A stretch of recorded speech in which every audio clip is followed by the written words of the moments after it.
Hey, this is Chuck, and you are listening to Fans with Bands, the podcast where we talk to the fans and the bands they dig about life, music, and whatever the hell else we want to talk about. Today on Fans with Bands, we're talking to Mike Ward. Check it out. Hey, this is Chuck with Fans with Bands, and I'm talking to singer-songwriter Mike Ward. Mike, how you doing? I'm doing really good, Chuck.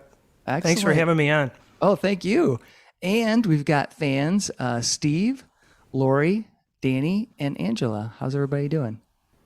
Doing well. Excellent. Good. Awesome. Fantastic. Thank you guys so much for coming on. And Mike, thank you. I'd read, and so I really need to thank Lori first, because I've been keeping in touch with the Stratton set list because I love the way she writes, and I love the fact that she does like an interview and then has like her review of that music mixed in. And so I saw yours, I saw Mike Ward's, Psycho Songs, and then, Day and Night. And I was like, I was interested and I was intrigued, and I meant to reach out to you, and then you reached out to me. So it's kind of serendipitous there. But the thing that I'm really interested in is, how did you come up with the tagline Psycho Songs? Because to me, that brings up a thing like, whoa, what the hell's going on here? And then singer-songwriter. Huh. Yeah. So my nickname for a long time was Psycho Ward. And it comes from years of Irish temper, playing hockey, heavy stress in the world of advertising and slamming fists into walls and things like that. I don't do too much of that anymore. I do still play hockey, but I'm not Psycho Ward on the ice anymore. I'm an irritant, if anything, because I just get in people's way. But when I put the first album, We Wonder, up on Spotify, actually, I think it was before that. It was when my son and my daughter actually took a bunch of my home demos. They put them up on iTunes and Spotify for a birthday present about 7 years ago, and it was like, just, I had been using Psycho Songs as my copyright and my publishing name anyway, so I just went with it. Probably in retrospect would have been better to use my middle name or something to distinguish it, to keep my name. But, it does start a conversation. I have had some, folk people kind of cringe there, but I don't play traditional folk anyway. I mean, I do some I do Irish music and whatnot at the Gaelic League, but even that's kind of crazy. And so Psycho Songs just seems to fit me. That's cool. That's awesome. Because I was thinking Psycho Song, that fits in with what I usually, because I'm primarily a heavy metal person. So, I listen to, I have a wide range of music I love, but when I saw Psycho Songs, I go, this could be interesting. And then you listened to it and you went, it's not really Psycho Songs. well, then I started thinking, I was thinking, because there are, when you listen to your music and read your lyrics, there's a psychological aspect to some of what you're looking at, the delving into the emotions, delving into the stories that have things about loss and the feelings you have. And so I thought, maybe it's psycho because it's psychological, but I like the fact that it's just because you're psycho. So that's awesome. You can ask the people that used to work with me at Donor Advertising about it. So they know all too well. Well, I know that you've said in your bio, as well as when you were talking to Lori, that you kind of got into this game late. So was it the fact that your son and your daughter like put those songs out there that got you to think, I should record my own music? It did. I mean, it was like sort of concurrent with the idea that I was turning 60. I had kind of a target date where I wanted to retire. And I thought, I need to figure out if I'm really going to do this, because I've been sort of, it had been like this, you kind of are in it for a while you're working, and then you get busy, and I probably went sometimes 2 years without picking up a guitar at all, Oh, wow. and probably went 5 years without writing a song at times, which seems hard to believe now because now I'm like, I'm just always writing. But definitely when they put it on to, when Danny and Amelia, my daughter's name is Amelia, when they did that, it was like, oh, well, I guess I really have to do this now. And so, but even then, it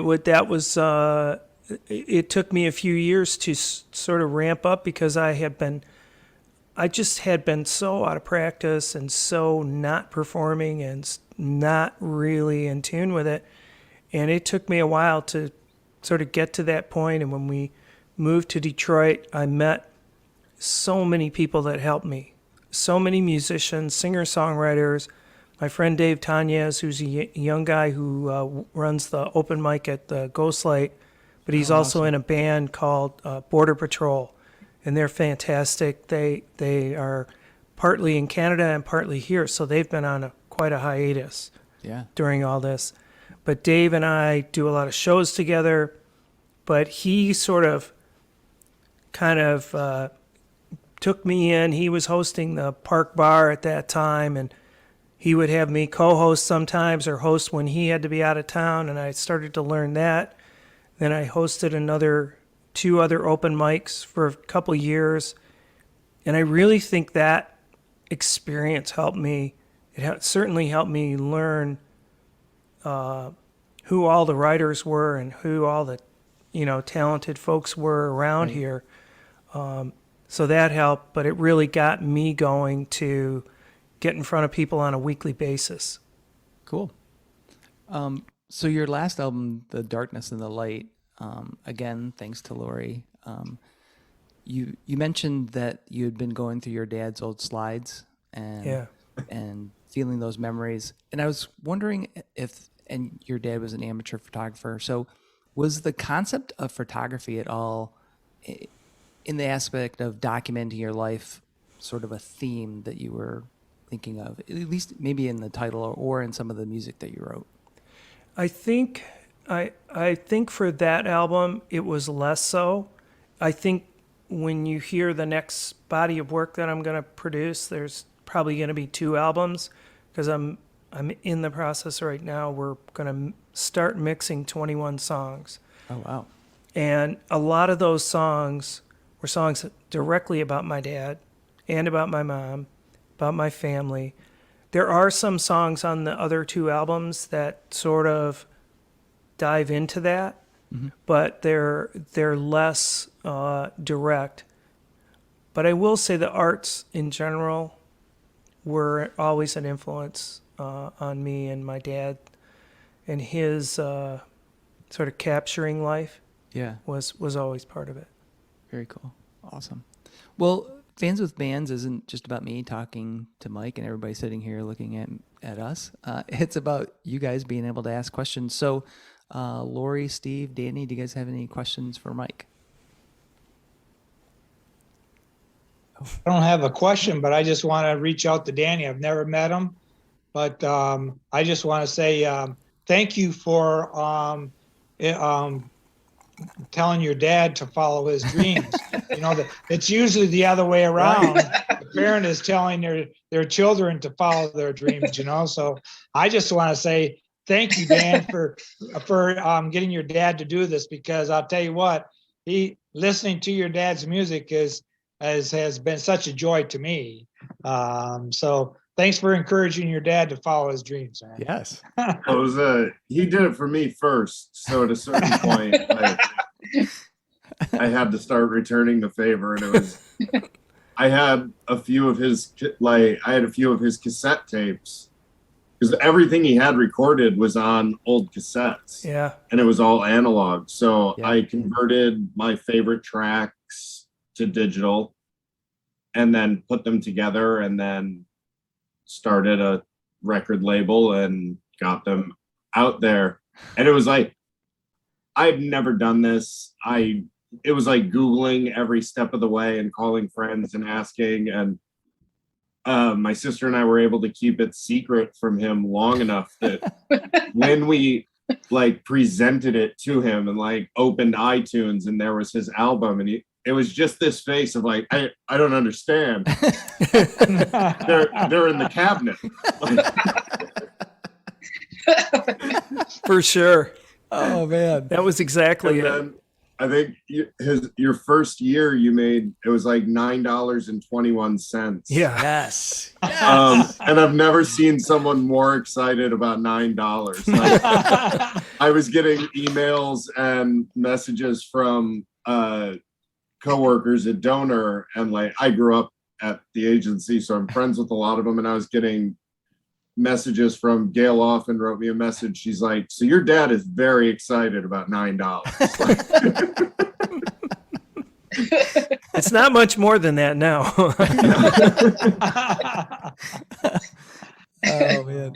So Mike, when did you actually start playing music? When did you get into I actually started singing when I was real young, like 8, 9 in there in school choir or in church choir. And I did that all the way up.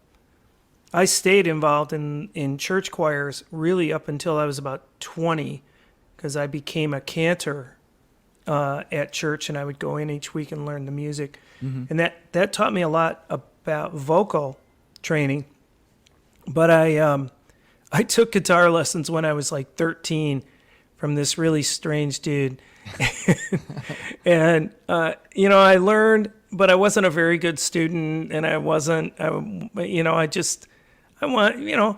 it to come easy. I wanted it. Yeah. I wanted to play like my buddy Mike O'Brien, who could play, he could play The Who and he could play Jimi Hendrix. I was right?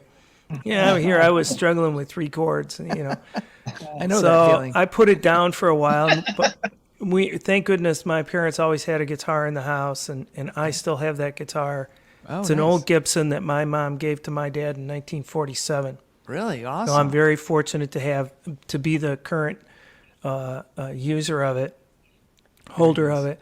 But I went back to playing guitar right after high school, actually, because I was part of a duo.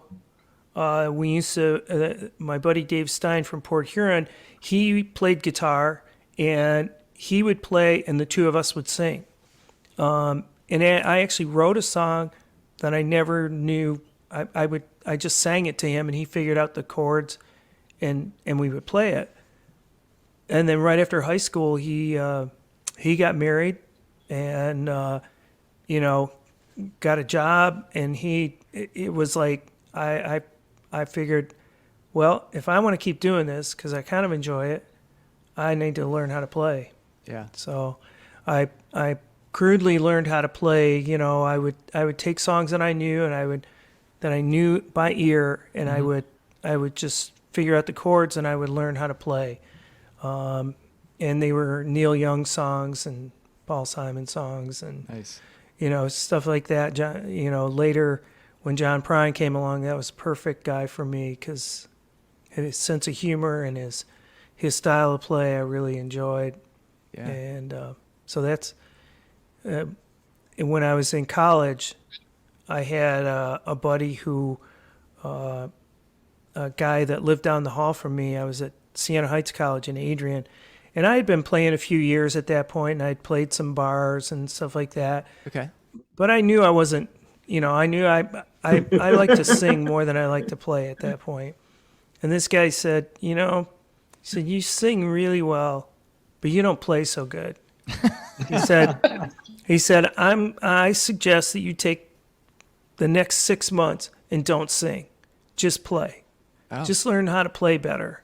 Yeah. And I did that, and it really helped. And every now and then I still do that. I'll take a period of time where I won't sing. I'll just try and learn to play better. So. Nice. Well, I think you play. That's something. I mean, so when I talked about my metal background, part of that for me, as far as like, because I'll be honest, like I don't like all singer songwriters. I do like your music because I enjoy your voice. And I'm just putting that out there Thank you. because sometimes it doesn't resonate with me because Got it.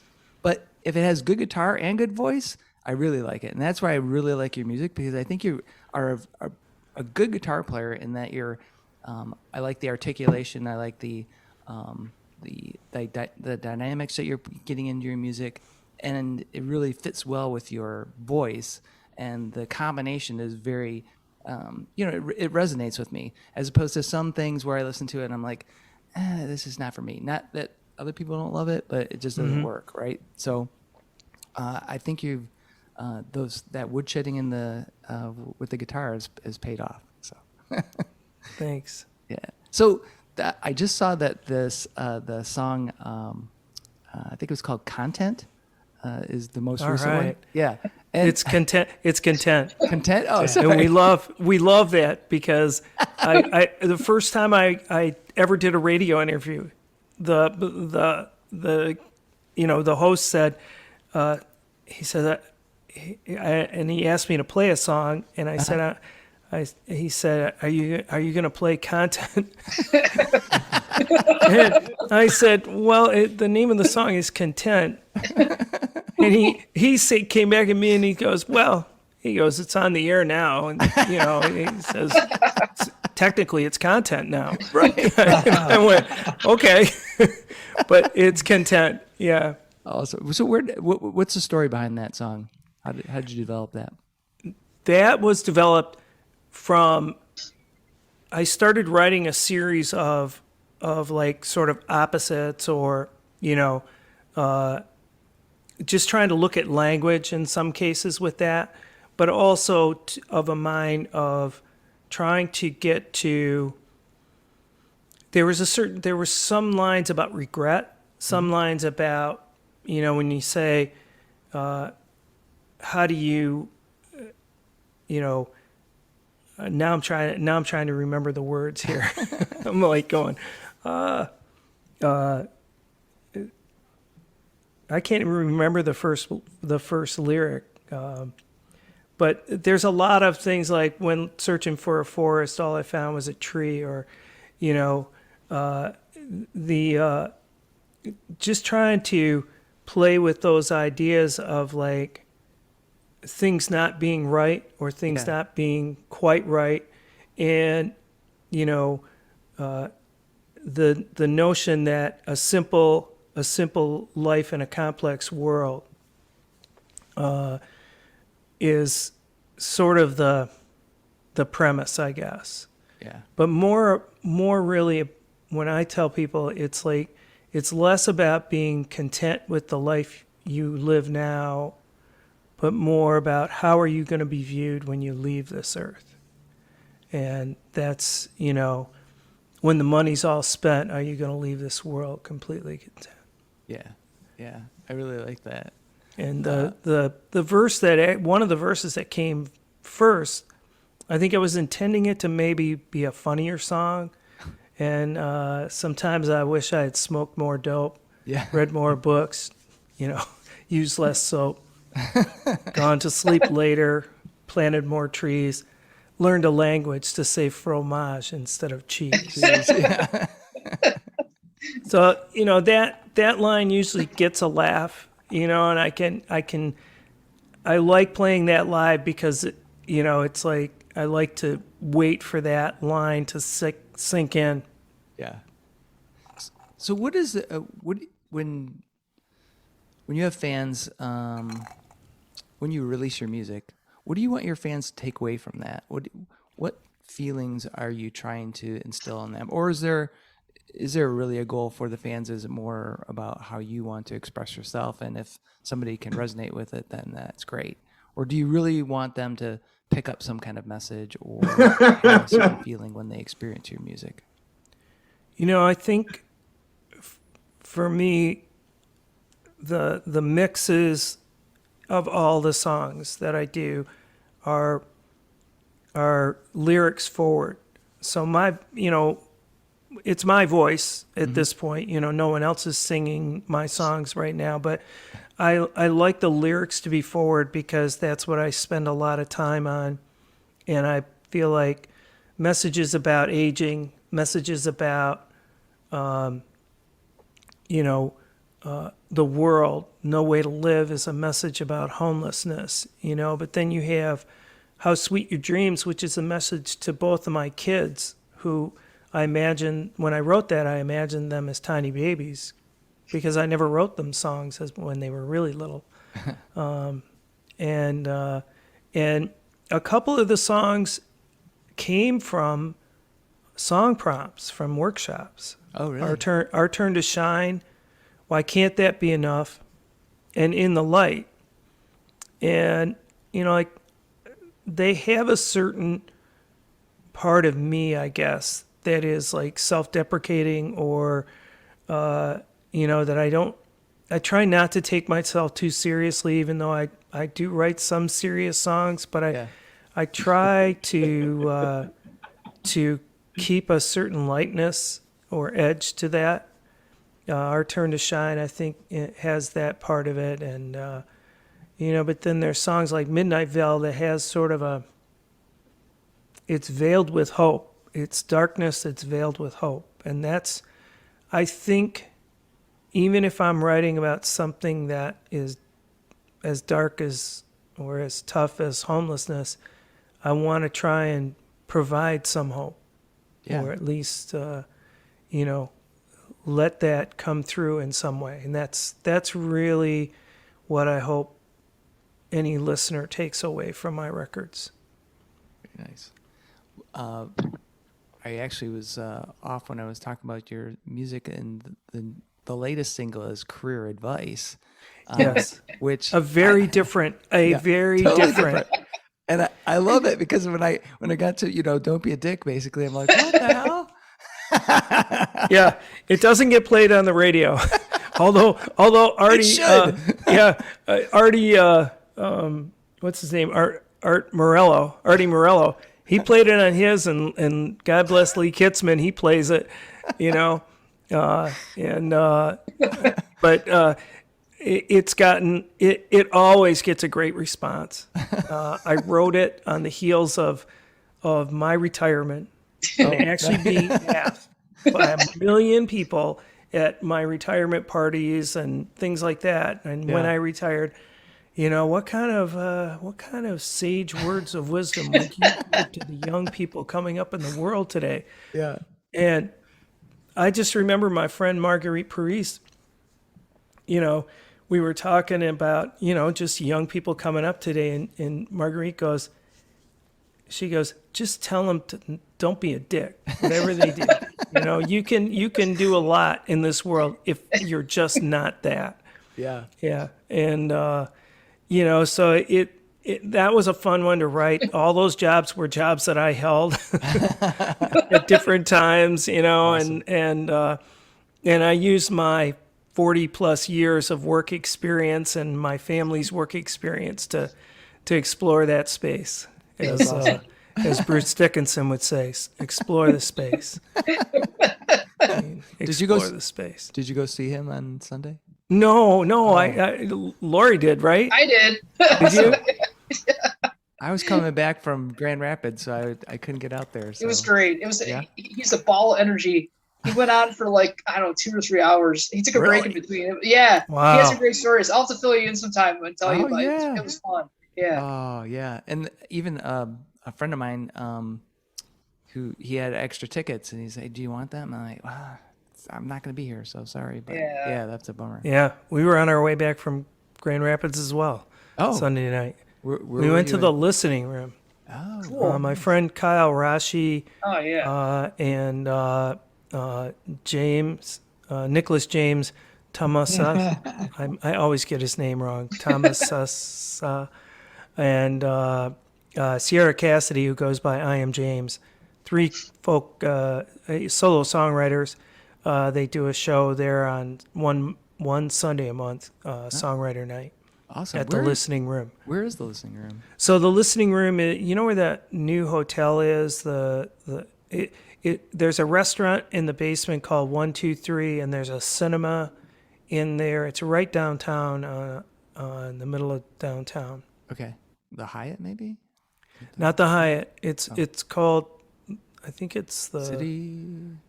something Copley, Capley, something like I forget the name of the hotel.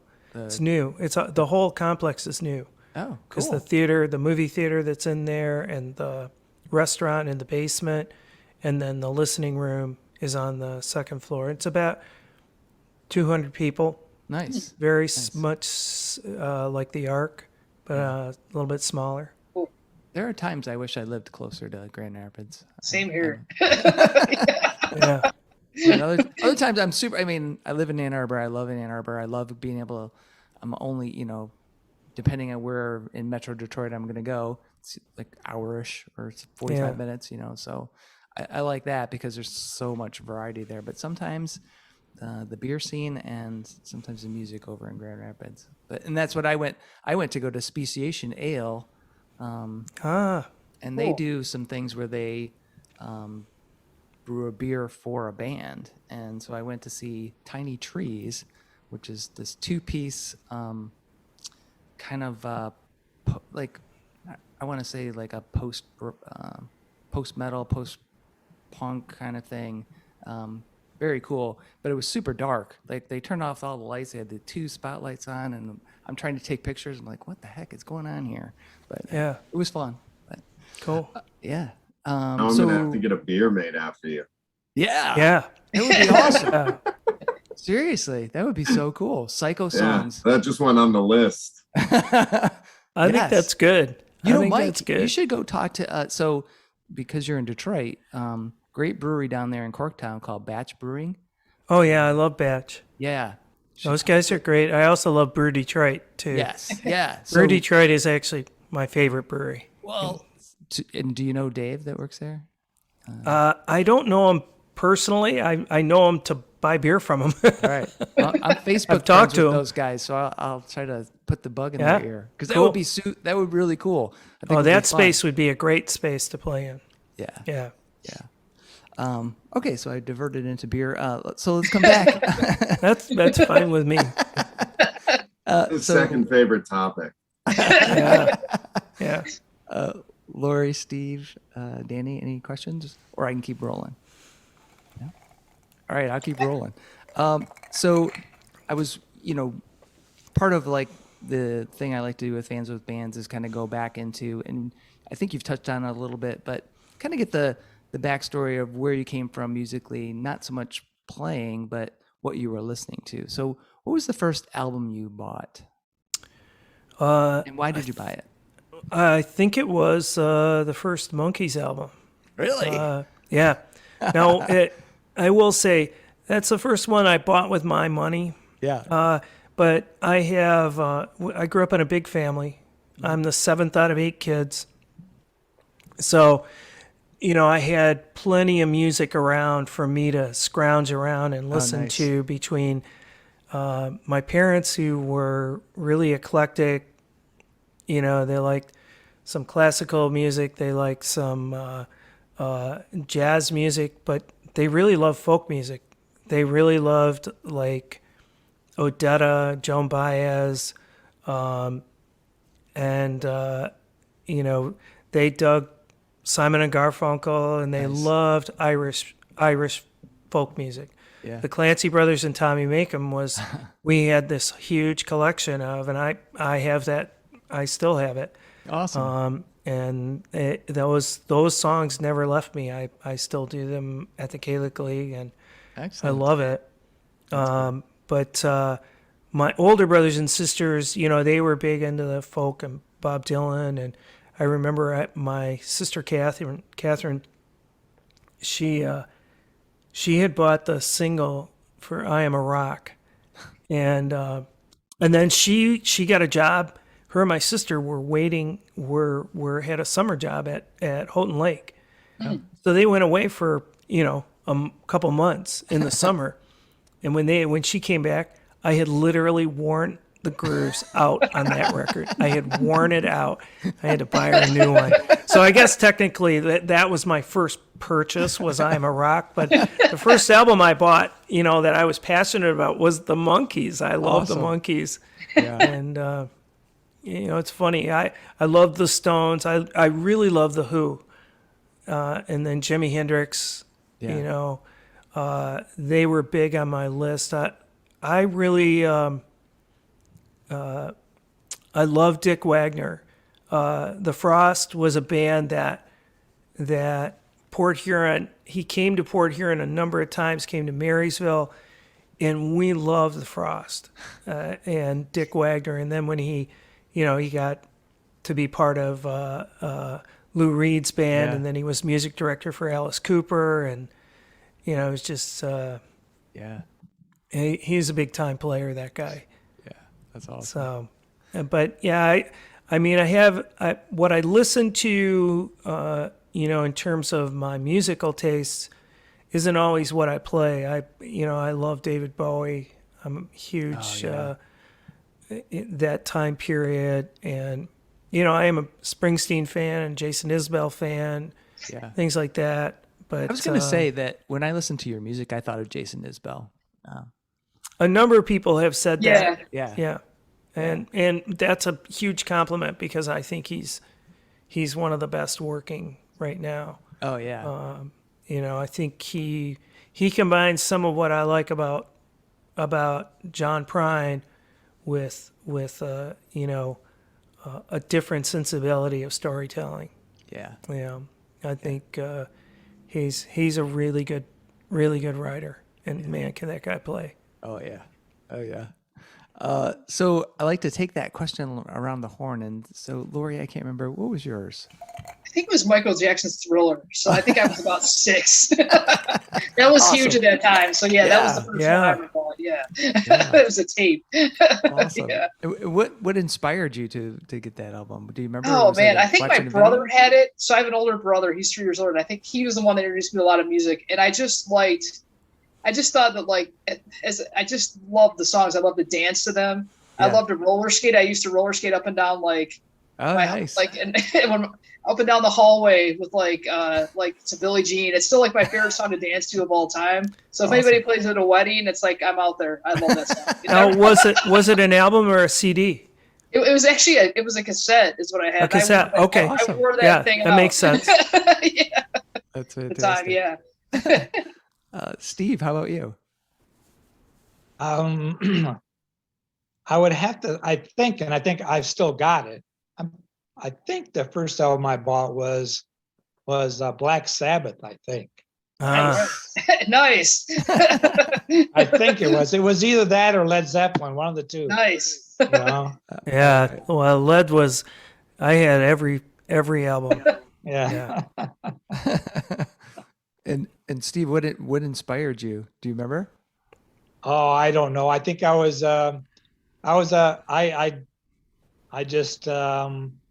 the rock and roll. I liked hard rock and roll.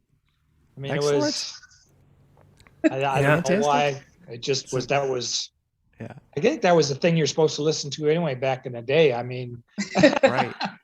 Well, We all did. The reason I ask is because I remember looking at albums, and sometimes the cover art, I'd see it and I go, wow, what is this? And you'd buy it just because you thought, oh, it looks cool. Yeah. And Still then you do. get it home and you're like, what in the hell did I buy? Absolutely.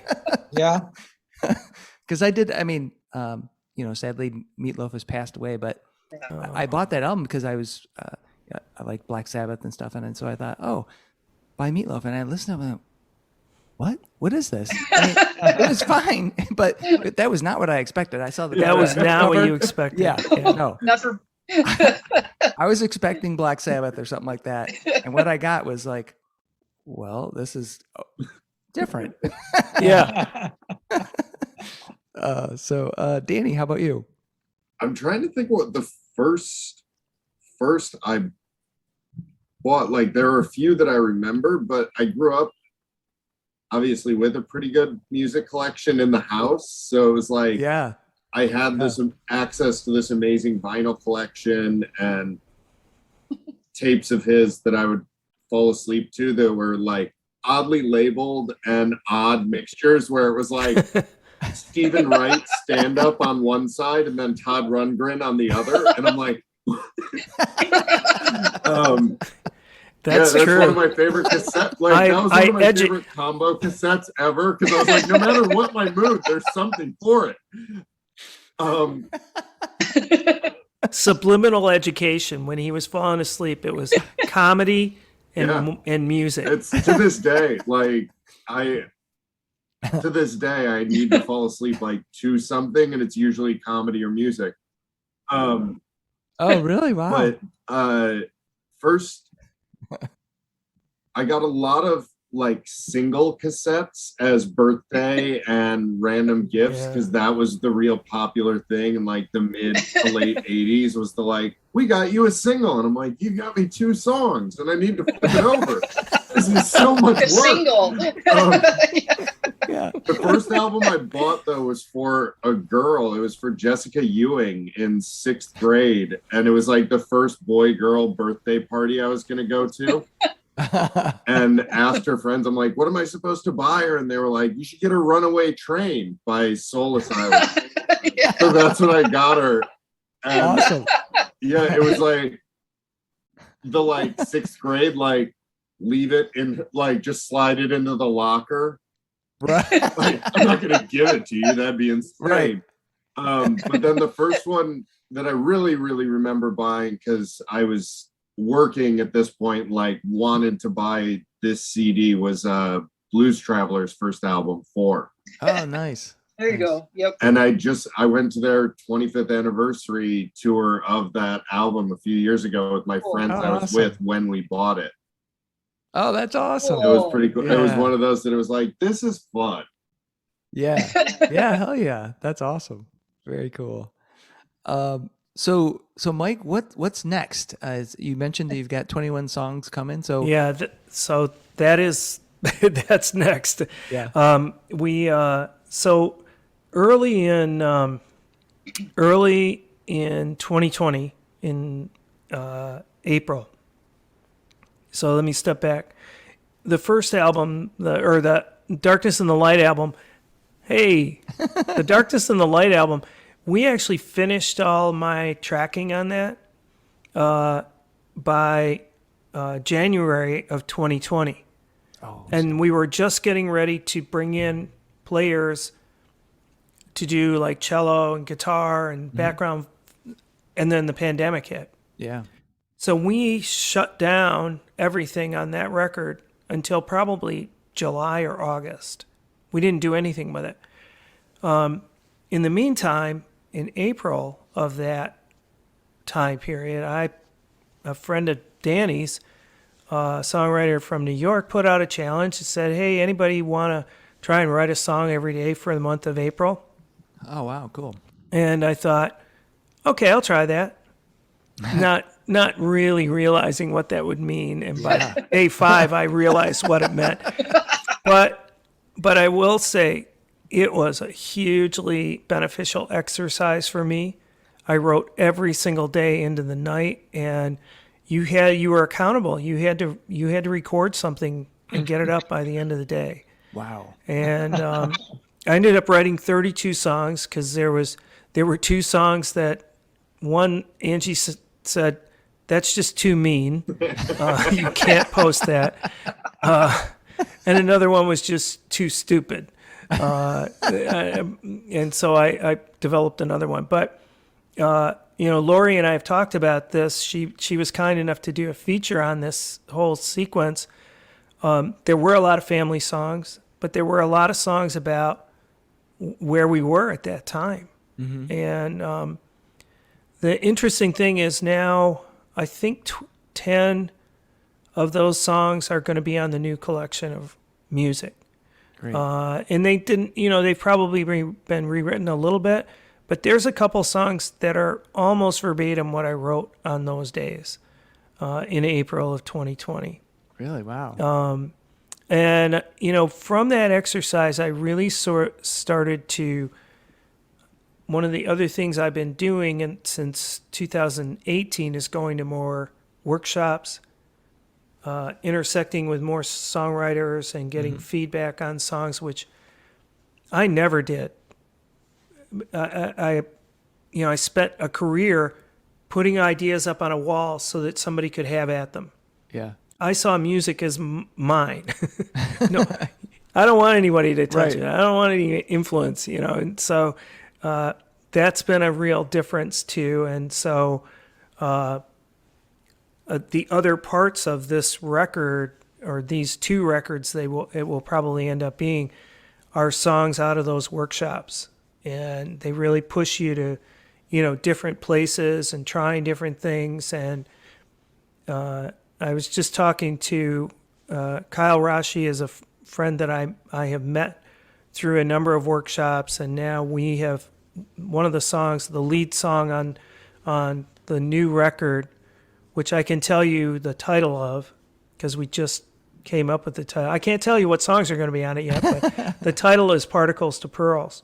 Oh, cool. Which is not a title of any of the songs, but it's a line from one of the songs. In fact, it was the first line written in the song, and then I surrounded that with a song called Time. And Kyle worked on it with me, and it's the first time I've done anything like that either, where we didn't set out to do a co-write.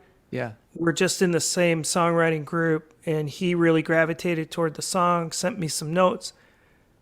I said, I just got to call him. We need to talk about this. So we were on the phone for about 3 hours. Wow. And since then we've sent the song back and forth, and each had tweaks to it, and now it's recorded. Nice. So we started this record in December. And now we have one part that's coming in remotely from Annie Capps, and that'll be the last part to be played. Now we're mixing. Wow, cool. And I've got some just awesome players on the record. Dave Roof is acting as engineer and co-producer on it. Mike Gentry produced my last album. He's advising on this one. He's not really producing. He's just offering some advising on it. So it's Dave and I, but Aaron Markowitz, who was that he was part of Escaping Pavement, and they've now split, but he's on his own. Dave Keeney, who is in a band called Houdang from Ann Arbor. Yeah. He's doing some guitar. Amy Petty is doing some of the vocal. My friend Judy Brown. Allison and Tessa Weirshak of Giacomo. Nice. And then we just had Michael Shimon in to do percussion. The violinist from my first record, Lucy Little, is from Boston, and she did 4 songs remotely. And Bill Sadley was on harmonica on a few songs. So awesome. It's a big cast of characters, but for 21 songs, I don't want it all to sound the same. Yeah. And there's songs that are really big, and then there are a number of songs that are really small, really tight. My daughter actually has been playing guitar for about 3.5 years, took it up, and comes and plays out with me sometimes now. Oh, awesome. And she sang on 5 of the tracks. That's cool. So that was a really cool experience to get her in the studio and get the headphones on in front of the mic. Dave Riff is such a pro, and he's so calm and puts you at ease. Yeah. He always sets it up beautifully. So fantastic. I'm really excited, about this, because it kind of like the last time where, I've got so many songs. I don't even have some of them memorized yet to play them out. I still need cheat sheets on a couple of them here and there. But I'm starting to do shows. I've got a few shows coming up in February, and then a couple in March, and just booked one in April, and then May and June I've got stuff booked. So excellent. So are you staying Southeast Michigan? Are you moving around, checking out the rest I'm of the state? moving around. Outside the state? Right now it's all in state, but I plan to do something this summer again out of state. My wife and I did a really fun little tour last fall where we we took a road trip that started in Milwaukee, and I had a gig there, and then we went south to Kansas City, and I have a friend there, Joy Zimmerman, who's a songwriter, and she set up a show there in her backyard. And then we went to Denver, and we have really good friends there who set up a show in their backyard. And then Angie's sister had another show there. And then I went south to Albuquerque, where my sister lives, and I played at a place in Corrales, New Mexico. So we did 5 shows in the first 8 days, and then after that, the rest of it was a road trip along Route 66 on the way back. So we did. Oh, really? We did. So back toward Chicago. Cool. 13 states in 17 days, 3,300 miles, and 5 shows. So, it was the first time we sort of dipped our toe, other than a couple shows in Ohio, and me going down to Nashville and playing, sort of open mic type things. That was the first thing that I booked stuff, and very cool. I'm looking forward to doing more of that. I've got a couple other artists that are interested in intersecting, going down the East Coast this time toward South Carolina, and even into Atlanta area. So we're going to look at doing that in the summer or fall. But I'm trying to look at festivals this summer. Yeah. And trying to do a lot of outdoor like I did last summer. Awesome. Fantastic. Do you know Jennifer Westwood and Dylan Yeah. Dunbar? Yeah. So early in 2020, we had met her before, but we sort of concurrently started raising money with our online shows. I was doing it through the Gaelic League, but then with No Way to Live, I was doing shows and donating money to the homeless. Right. And then, the Michigan Music Alliance on the west side of the state started Spread the Music, started going to the Michigan Music Fund. And then Jennifer said, why don't we do something like that here? So we started joining with her. And I think the first couple of weeks we were able to, she was able to donate maybe, $10, $20, prizes or, awards to people. Yeah. And by, within a month, she was giving out, $100 gift cards or $100 and, to people in need. And she was doing 12 of them in a week. Yeah. And I remember that because it was exciting because I was like, oh, this is such a great idea. You know? They're amazing. And she was really helpful to Angie and I when we went on the road this summer. Well, that's why I was thinking of it, because I was thinking, it sounds like you're doing what they do is get on the road, book some shows, and travel. Yeah, and they were really helpful in terms of guiding us. And then once we started, she sent us a note and she says, "Hey, why don't you write a little blog post and post it, and then tag playing in Detroit area tonight, and I'll spread it out." And so we did. So every day we were doing some part of our trip on the road, and it was a good learning experience from that standpoint too. Yeah, that's awesome. Yeah, they're great. That's fantastic. So, any more videos coming up? I got to talk to him. I know he's got a movie to make, but I'm gonna need a video for time. I know that for sure. Yeah. And so I'm protective of it at this point. Like, even when he was like, "I'm gonna have someone else film career advice," I was like, "Are you?" Yeah. Okay. He couldn't come in at that time, but he cut it. He did the edit, which was great. It was Charlie Steen shot it. Came up, and we did that. That is one take.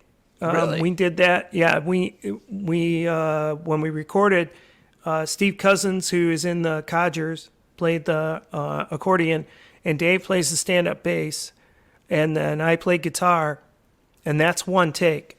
And we just rehearsed and we played. I think we did like 6 takes all the way through. Yeah. And Charlie shot like 4 cameras, and then we sent it to Danny, and we had all this other kind of making of stuff too that we did, shipping in and loading in and stuff like that. And he was able to edit it together. Really fun video. Yeah.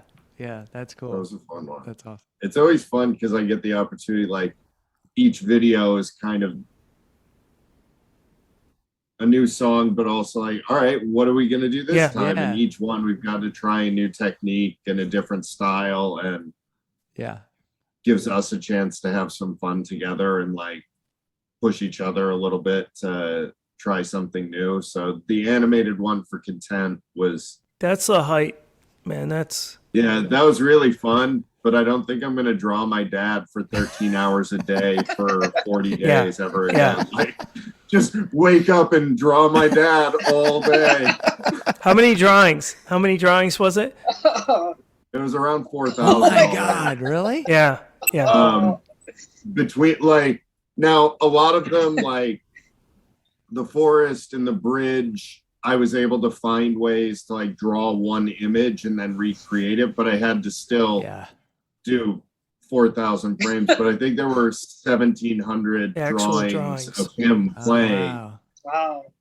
And I filmed him doing it against like a simple background, and then I got a drawing tablet, and I've never done a drawing tablet before, so I had to learn how to draw, not like looking at my hand drawing, but drawing looking up at my monitor. Wow, yeah, that would be weird.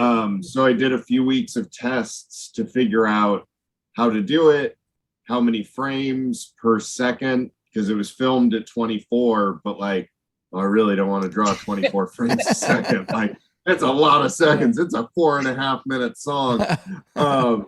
So we ended up doing 8 frames a second. It gave it a really cool kind of ethereal look to it, looks where awesome. It's not quite exact. Yeah. And that one was just so much fun to put together and to do, as you know, monotonous and daunting as it was, to just like, what am I going to do today? Oh yeah, just draw my dad. Well, I will say this. During the other thing that happened during COVID, while I was doing all these songs, he was he's an editor, and he was able to do some work still, but he was doing these short films every day. He was doing these some of them were little animated films, some of them were live action, comedy things. There were a whole bunch of these day off shorts, he called them. Awesome.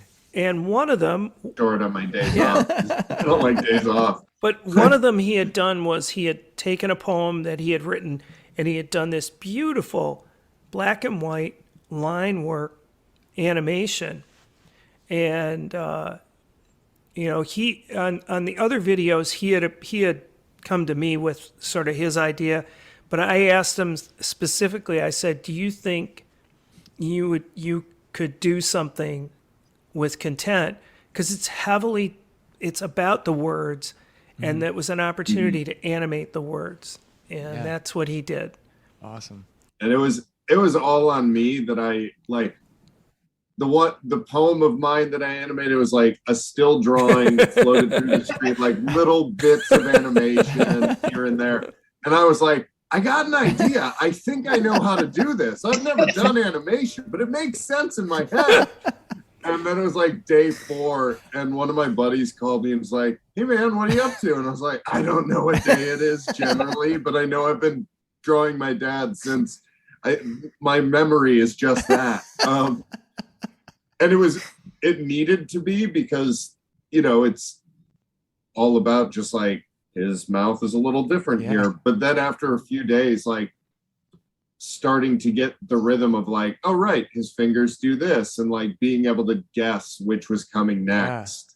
Wow. And that's the fun of it. And that was the joy of it for me during the day off shorts. But then both with my dad and a few other musician friends, like I'm a filmmaker, but I have always, since I was a kid, been like, I want to make movies, but in between movies, want to make music videos because it's an underappreciated art form that has disappeared far too much, in my opinion, from what used to be a very accessible point of music.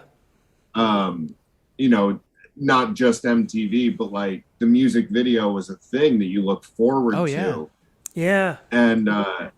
And it was, I think it's starting to come back with the indie music videos. And that was one of the things we discussed when he put out the album, was like, I want to do a few. And then it was really fun through COVID to be able to, one, have the time to do it, but also to figure out ways for us to do things in different ways at different points of safety, at different points of accessibility.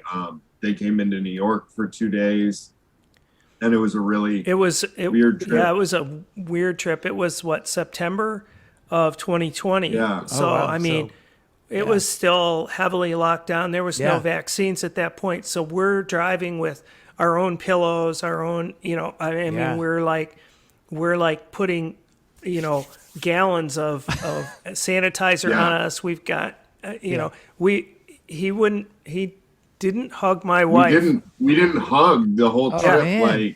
It was the saddest thing ever to say goodbye to my parents, having not hugged them for 2 days. But we shot 2 music videos, and it was really fun getting to work on them together, but more so like figuring out each new one and like, this is where we are now. This is what we can do. How can we make this fun and also fitting to each song?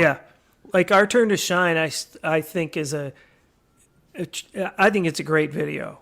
All the lights and he came up with the whole thing of all these different light bulbs and all the different ways to make that piece really come alive with a single performer and playing a song that's fairly upbeat and keeping it going.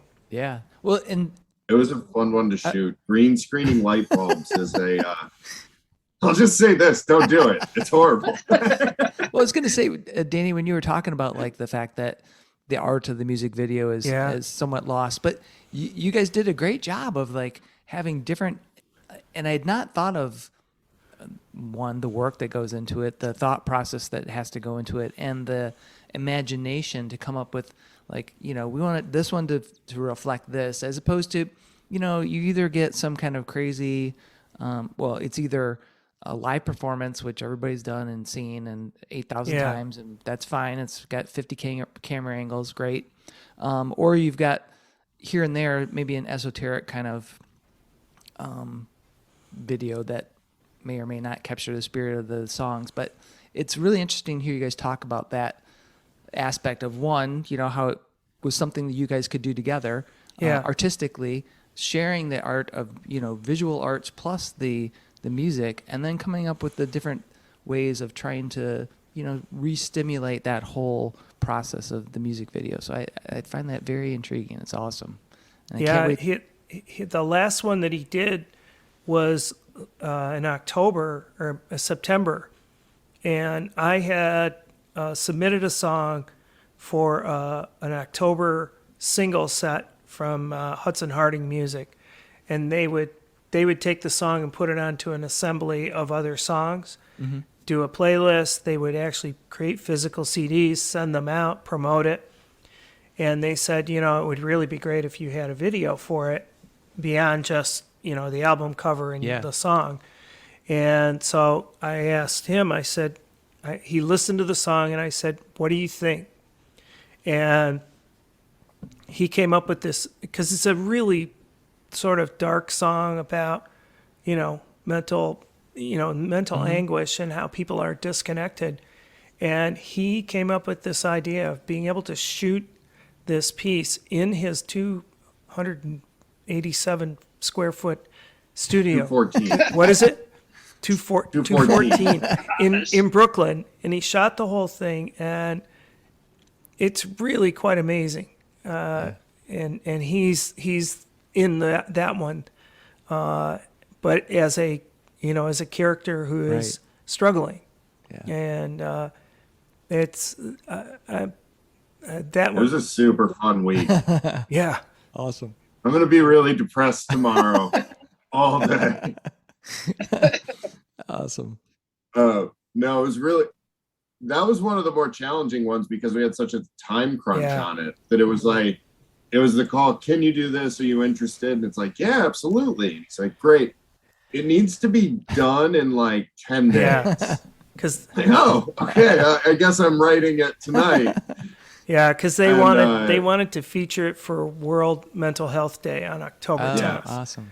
So, which there was the extra motivation there of like, well, I'm not gonna not say yes, but I don't know if me not sleeping is a good sign of support to mental health. Yeah. Wow. But it was a really fun one to make. That was one of my favorites actually, technique wise, because each music video I do basically for him or for a few friends that I do music videos for, because those are like passion projects for me as well. I charge basically what I need to buy the new piece of equipment that I want. Oh, awesome. And I really wanted an electric slider so I could have a moving camera while shooting myself in something. Yeah. And I have a few shots in the video that like I'm in one location of my apartment and then I'm in another in the same shot. It's pretty cool. And so again, it's just one of those where it's like, what technique can I teach myself with this project for my dad or for a friend? But especially with him, it's always fun because of his background. He knows what I'm talking about, and we can kind of bounce the idea and figure out exactly what we need to do it. That's very cool. And I have like I said, a totally a new appreciation for those videos now that I've kind of got the backstory. I'm gonna have to go back and rewatch them all now because I'm like, I appreciated them for what they were, the music and the visual presentation. But now having that backstory, I've got to go check it out. So Lori, Steve, Danny, you guys got any questions for Mike? Yeah, I just have one. Yeah, hey, Mike. Yeah. So I think didn't you just celebrate the year anniversary of The Darkness and the Light? Yeah, it was. We released it January 26th. So it's been out a year. So now that it's been out a year and you listen back to it, what do you think of it now? Is there anything you think differently of it, or anything that any different impressions at this point? No, I think there are songs that I don't listen to much, because I listen to them too much, and it was a pleasure to take In the Light and do something with it, because it's a song that almost didn't make it, and the brilliance of a young guitar player named Jimmy Showers of Giacomo and the girls on that totally brought that song to another level in the work that we did on it. And then songs like I just got a note from John Freeman that Americana Museum is going to feature Midnight Fell this month. Nice. Oh, wow, cool. And that's a song I'm super proud of too. Another one that almost didn't make it when we demoed it the first time. It was a much more almost like rocking kind of song. And when we demoed it, I just didn't like it. And I went back home and I slowed it down and found a different way to play it, and I'm so glad it's on the record. So those are the things that I find now. I mean, I'm super proud of it. I'm really proud of No Way to Live as a song, and I get a lot of compliments on it, but I'm just as proud of every track on it.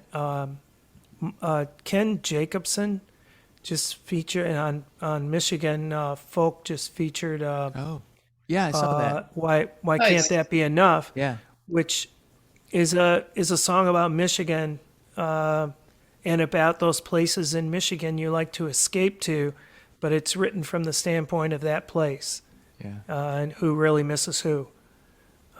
So I think that's another song that I'm really proud of.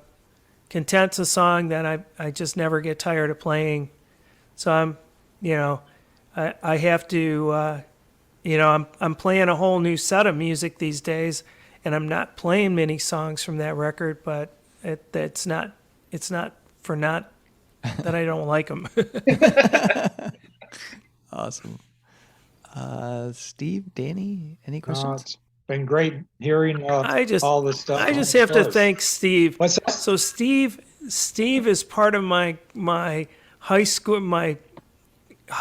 group, and Steve was married to a woman that I knew from first grade on. Oh man. And his wife Pam, who passed away a number of years ago, but Steve has continued to be part of our group from Pam's legacy. And the first time when I introduced We Wonder, and I have the song The Other Side, which is about my family and about growing up in Port Huron a little bit, and he would bring people to my shows.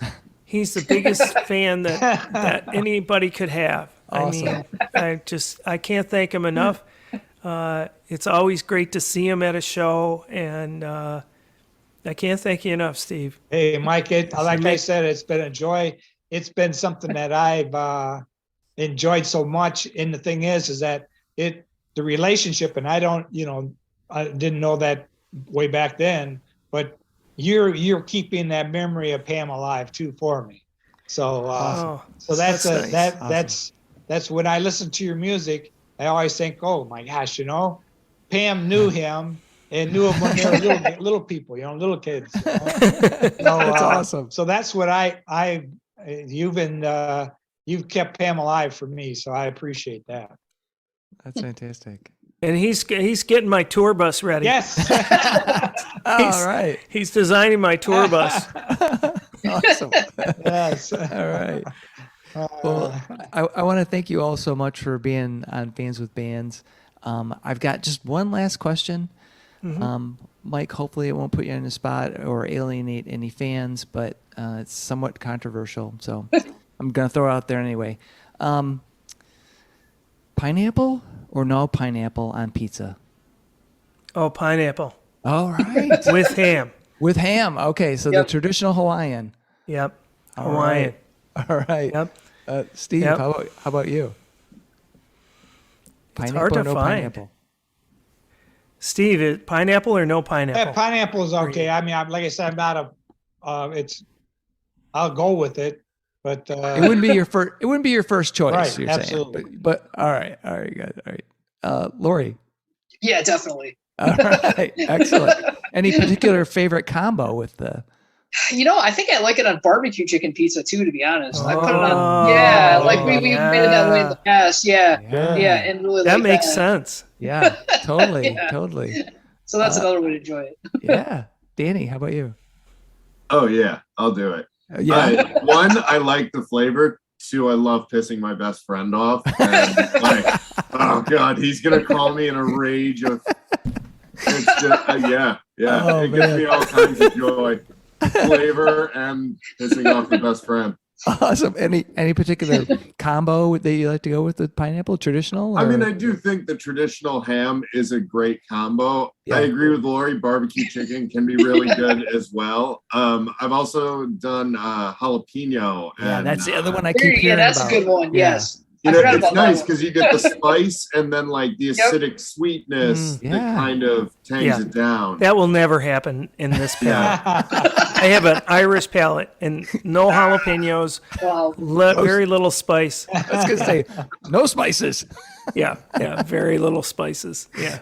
Awesome. And my wife is a great Italian cook, and when I first met her, it was like, well, I don't know if I can eat garlic. She's gotten me there, and she's gotten me to a few other places. Now my daughter she's getting me even.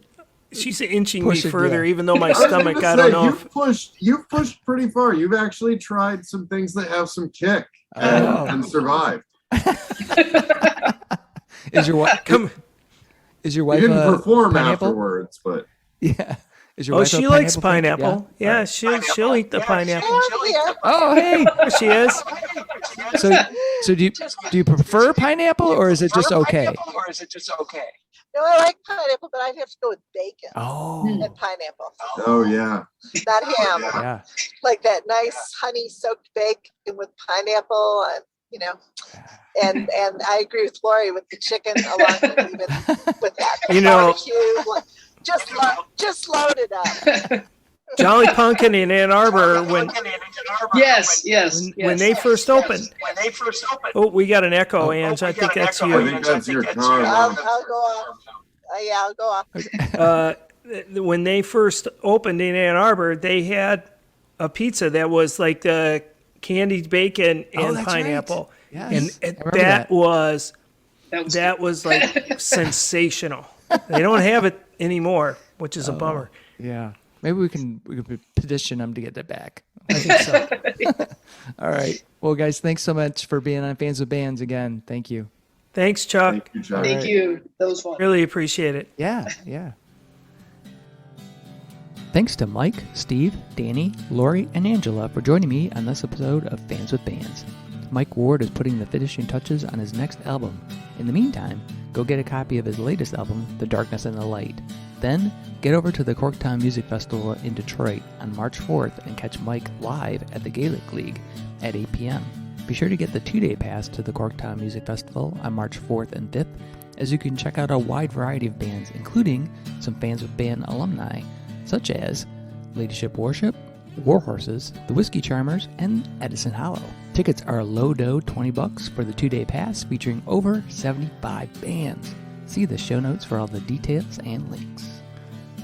These are tough times for everyone in the creative industries such as music. Your support of live streaming, purchasing music, and merchandise is critical. If you can help out your local artists, please do. If you are in the Michigan area, consider following the Playing in the Detroit Area Tonight Facebook page. It is a place for fans and bands to support each other and share our combined love of music. Thank you all so much for listening. Be sure to hit subscribe on your favorite podcast service to get each and every episode of Fans with Bands. Spread the word by rating the show and leaving a comment. We want to hear what you think. You can keep in touch by following us on social media. This is a Life in Michigan production. Until next time, be well and kick out the jams.